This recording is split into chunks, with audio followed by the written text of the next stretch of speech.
All right, let's get into this. Many of us don't like the gym. Many of us cannot endure or persevere to create the discipline that is needed for the gym, for that cardio, for, lifting those weights. We're just not about it, some of us.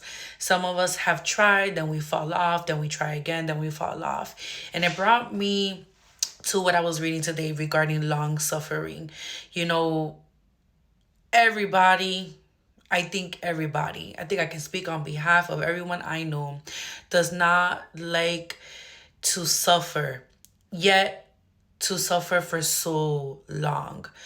They don't like it. Why? Because it's something that is off their their path. It's something that, is going to require lots of endurance, lots of perseverance, lots of remembering why you're in this in the first place, lots of moments of just breaking down, lots of moments of staying still, lots of moments of feeling lost, just lots of moments of the unknown. And no one likes the unknown.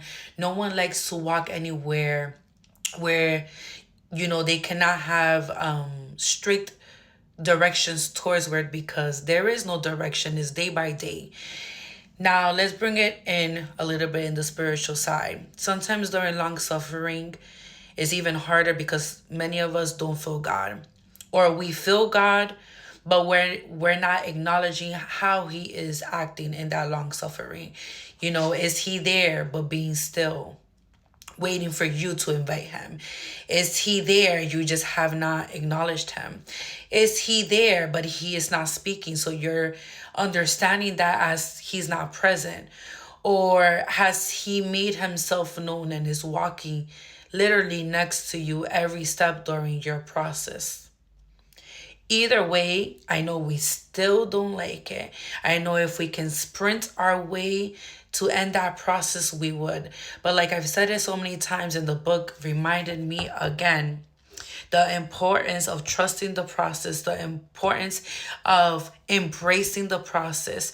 The process is not meant to be rushed through. The process is meant to prepare you for your promise. It's meant to get you ready, equipped, and help you see what you have prayed for. Help you see that before you could receive any promise, you have to also prepare yourself. You must also change to receive the promise.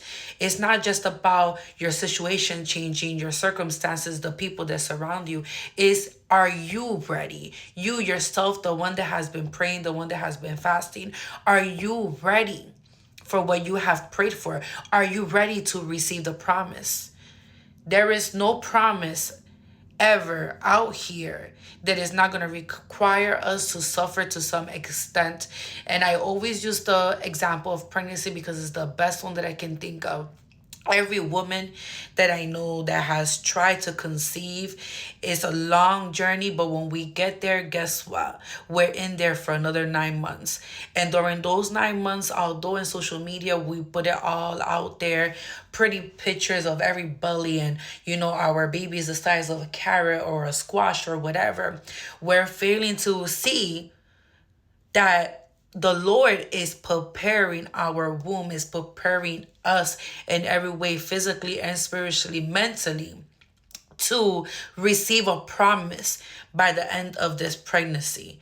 Our bodies is not just about getting big or anything, but our bodies is preparing itself in ways that we cannot fathom to be able to push this baby out, for we can hold our promise. So long suffering is not to just, make you feel bad. It's not to make you question if God is real. Long suffering is meant to prepare you, because God is about to answer you. God is about to shock you. God is about to switch your whole life all around. But you prayed for this. So just take heart, be encouraged. If you feel like you're giving up because it's just too much for you to handle, try to remember, what have you asked the Lord to do? What have you prayed? What is your heart desiring? And maybe it's not desiring it at this moment. Maybe you changed your mind. Maybe you have changed your prayers.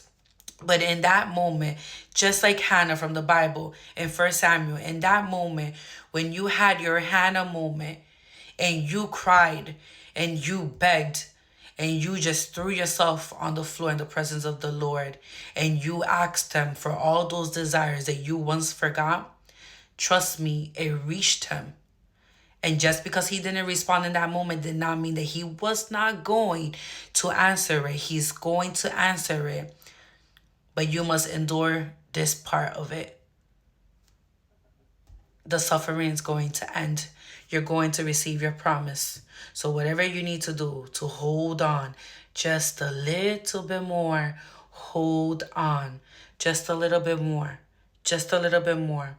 If that's all you could tell yourself every single day, then say it every single day until your promise is in your hands. God bless.